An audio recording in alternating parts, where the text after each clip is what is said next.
पिछले कुछ दिनों से सोशल मीडिया पर इस्लामोफोबिया के नाम पर लोगों के बीच नफरत फैलाई जा रही है। वहीं दूसरी तरफ आपने देखा होगा कुछ फेमस लोगों को जिनको लोग बहुत पसंद करते हैं और उनका सोशल इम्पैक्ट भी बहुत है।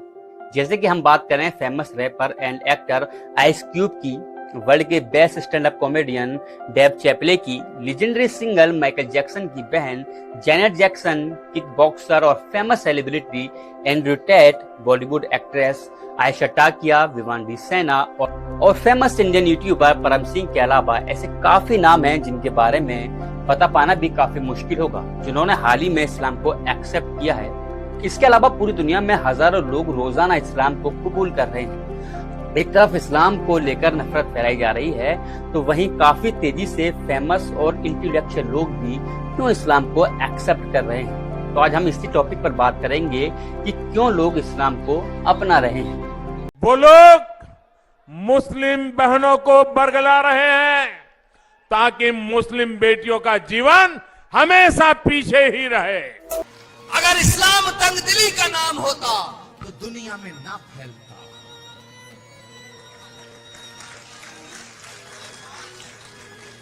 जहां तक मैंने महसूस किया है मेरे दोस्तों, किसी प्यासे को पानी पिलाने का नाम इस्लाम है, किसी भूखे को रोटी खिलाने का नाम इस्लाम है।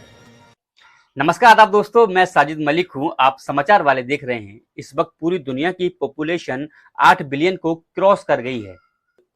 आज पूरी दुनिया में पहले नंबर पर क्रिश्चियन, दूसरे पर मुस्लिम, तीसरे पर अथीस्ट, चौथे पर हिंदू और 5वें नंबर पर बाकी धर्म आते हैं। वहीं मुस्लिमों की जो सबसे ज्यादा तादाद पाई जाती है वो इंडोनेशिया, पाकिस्तान और इंडिया में पाई जाती है। एक रिपोर्ट के मुताबिक कहा जाता है कि 2050 तक इंडिया सबसे ज्यादा मुस्लिमों वाला देश बन जाएगा।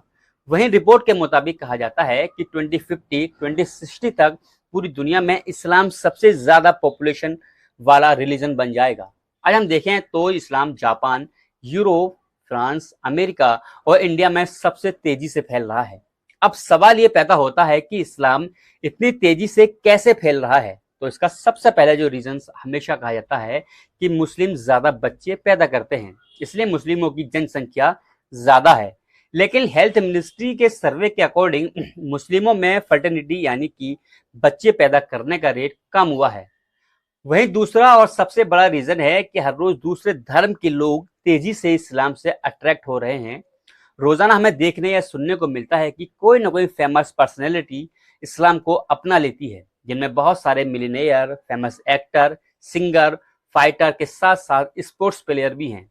रिपोर्ट के मुताबिक सीधा साधा आंकड़ा आपको बताएं तो न्यूयॉर्क टाइम्स की रिपोर्ट के मुताबिक कहा जाता है कि अमेरिका की टोटल मुस्लिम पॉपुलेशन में 25% मुस्लिम कन्वर्टेड हैं।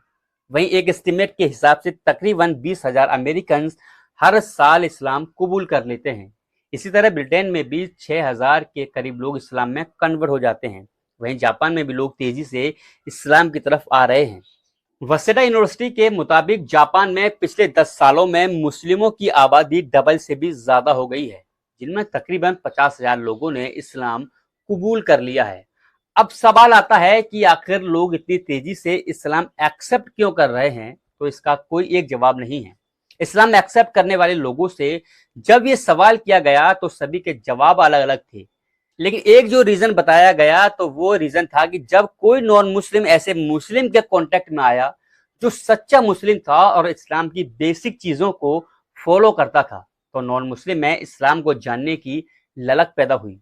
और जब उन्होंने इस्लाम को पढ़ा या जाना तो बहुत सरप्राइज चीजें जानने को मिली, जैसे कि इस्लाम के अंदर सोशल इक्वलिटी है। इस्लाम में कास्ट के अकॉर्डिंग कोई भी भेदभाव नहीं होता है। इस्लाम में कास्ट के हिसाब से ना कोई छोटा होता है और ना कोई बड़ा होता है। इसके अलावा इस्लाम में काले गोरे का भी कोई कॉन्सेप्ट नहीं है। इस्लाम में सभी एक बराबर हैं, चाहे वो किसी भी कास्ट का हो या किसी भी रंग का हो। बाकी के धर्मों में देखा गया है कि एक इंसान को दूसरे इंसान के आगे काफी नीचा दिखाया गया है। जैसे कि इंडिया में जातियों में बांट दिया गया और उनमें भी कैटेगरीज बना दी गई। इंडिया में लोगों को 4 कैटेगरी में बांट दिया गया, जिसमें ब्राह्मण, क्षत्रिय, वैश्य और शूद्र हैं। इसमें शूद्र को सबसे नीची जात माना गया और ऊंची जाति यानी कि ब्राह्मण कैटेगरी के लोग उनके हाथ का पानी भी नहीं पीते थे और उनको हमेशा अपने से नीचे समझते थे। यहाँ तक कि उनको अपने पास खड़ा करने में भी शर्मिंदगी महसूस करते थे। वहीं दूसरे धर्मों में काले और गोरे को लेकर इंसानों में फर्क किया गया।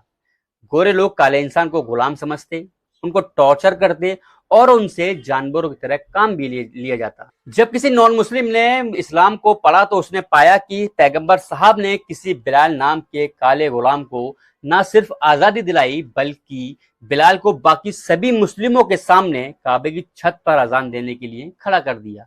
वहीं पैगंबर साहब कहते हैं कि इस्लाम में कोई छोटा या बड़ा नहीं है और न ही कोई काले गोरे का फर्क है। इस्लाम में सिर्फ इस पॉइंट को पढ़ने और सुनने के बाद में न जाने कितने नॉन मुस्लिमों ने इस्लाम को एक्सेप्ट कर लिया। इसके अलावा इस्लाम में दूसरा जो सबसे बड़ा रीजन है वो है माफ कर देने का, जो कि सबसे शानदार पॉइंट है। जब नॉन मुस्लिम्स ने इस पॉइंट्स को पढ़ा तो वो इस्लाम के मुरीद हो गए।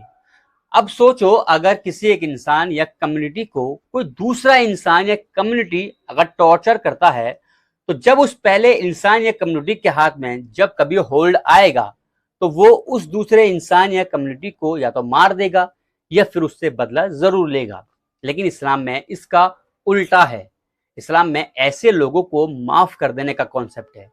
इस्लाम में कहा गया है कि जब कोई तुम पर जुल्म करता है या तुम्हें सताता है, तो जब कभी पावर तुम्हारे हाथ में आ जाए तो उससे बदला मत लो, बल्कि उसको माफ कर दो। जैसे कि इस्लामिक हिस्ट्री में बताया गया है कि तैफ नाम का एक शहर था जो कि पहाड़ों के बीच में बसा था। जब पैगंबर साहब वहां से गुजरते तो वहां के लोग पैगंबर साहब के ऊपर पत्थर फेंका करते थे और उनको बहुत बुरा भला कहा करते थे। तो एक बार जिब्राइल साहब ने पैगंबर साहब से कहा कि अल्लाह के नबी, अगर तुम कहो तो पहाड़ों के फरिश्तों से कहकर इस शहर के लोगों को इन पहाड़ों के बीच में दबाकर मार दूं। तो पैगंबर साहब ने जिब्राइल से कहा कि ये नादान लोग हैं, अभी इनको समझ नहीं है। जब इनको समझ आ जाएगा तो ये खुद अल्लाह को मानने लगेंगे और इस्लाम को अपना लेंगे। पैगंबर साहब ने कहा कि ये नादान हैं, इनको बस माफ कर दो।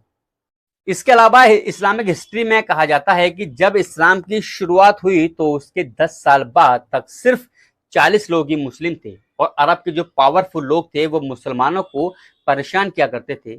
यहाँ तक कि उनका सोशल बायकॉट भी कर दिया गया था और उनको अबू तालिब नाम की एक पहाड़ी पर 3 साल के लिए कैद कर दिया गया था। उन्होंने अरब के सभी लोगों को वार्निंग दी थी कि कोई भी मुसलमानों को सामान ना बेचे, वरना उनका भी मुसलमानों जैसा हाल किया जाएगा। हालांकि 3 साल का पीरियड खत्म होने के बाद भी मुसलमानों को परेशान करना बंद नहीं किया गया। हालात को देखते हुए 622 एडी में मुसलमानों ने मक्का से मदीने की तरफ जाने का फैसला किया, जिसे इस्लाम में हिजरत कहा गया। हिजरत का मतलब माइग्रेशन है, लेकिन मक्का के सरदार अभी भी मुसलमानों से नफरत करना नहीं छोड़ रहे थे।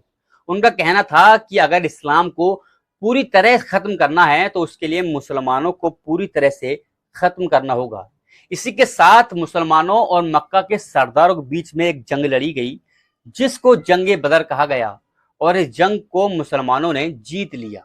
इसके बाद में जंग में हार का बदला लेने के लिए मक्का के सरदारों की फौज एक बार फिर से जंग के लिए निकली और एक और जंग लड़ी गई, जिसको जंगे उहुद कहा जाता है।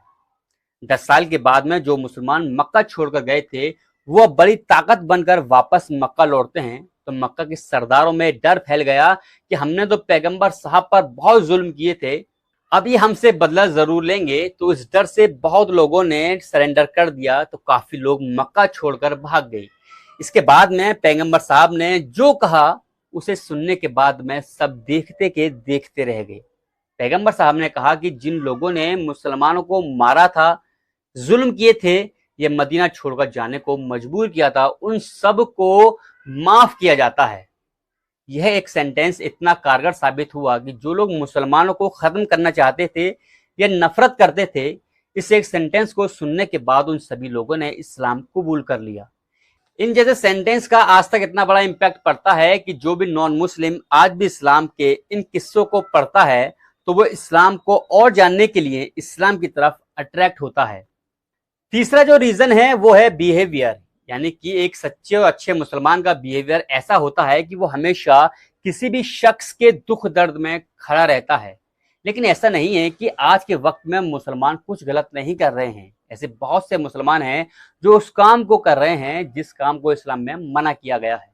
जैसे कि इस्लाम में नशाखोरी मना है, लेकिन शराब के ठेकों पर बहुत से मुसलमान खड़े नजर आ जाएंगे। इसके अलावा इस्लाम में झूठ बोलने और सूदखोरी को हराम कहा गया है, लेकिन आज बहुत से मुसलमान झूठ बोलते हैं और सूदखोरी भी करते हैं। वहीं दूसरी तरफ देखें तो जो सच्चे मुसलमान हैं और इस्लाम को पूरी तरह से फॉलो करते हैं, तो उनका बिहेवियर ऐसा है कि उनको देखकर नॉन मुस्लिम उनसे इंस्पायर हो जाते हैं। इस्लाम में कहा गया है कि अगर आपके पास खाने को एक रोटी है और अगर आपका पड़ोसी भूखा है, तो आपका फर्ज बनता है कि आधी रोटी पहले उसको खाने को दे देनी चाहिए। जहां एक तरफ इस्लाम अच्छाई की बात करता है, तो वहीं आज सोशल मीडिया और मीडिया पर इस्लाम को बदनाम करने की कोशिश की जा रही है, जिससे इसके दो इम्पैक्ट पड़ रहे हैं, एक नेगेटिव और दूसरा पॉजिटिव। नेगेटिव इम्पैक्ट ये है कि जब नॉन मुस्लिम्स को इस्लाम के बारे में बुरा भला बताया जाता है, तो वो भी इस्लाम को गलत और बुरा समझते हैं।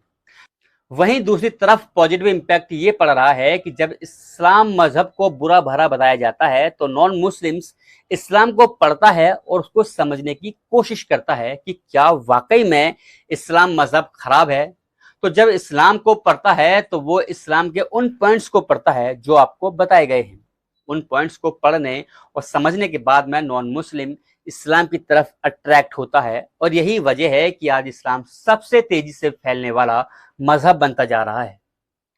अब सवाल यह है कि जो इंसान इस्लाम को बदनाम कर रहे हैं, तो क्या वो वाकई में इस्लाम को नुकसान पहुंचा रहे हैं या वो इस्लाम को फायदा पहुंचा रहे हैं? क्योंकि जब वो इस्लाम की बुराई और भलाई करते हैं, तो नॉन मुस्लिम इस्लाम को जानने की कोशिश करता है और वो इस्लाम को पढ़ता है कि क्या वाकई में इस्लाम के अंदर बुराइयां हैं, क्या इस्लाम के अंदर कमियां हैं।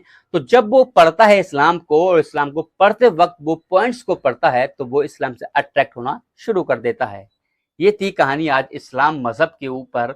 ऐसी वीडियो हम आपके सामने और लाते रहेंगे। अगर वीडियो पसंद आई हो तो वीडियो को लाइक करिएगा, शेयर कीजिएगा और इसी के साथ साथ हमारे चैनल को भी सब्सक्राइब जरूर कर दीजिएगा। तब तक देखते रहिएगा समाचार वाले। जय हिंद।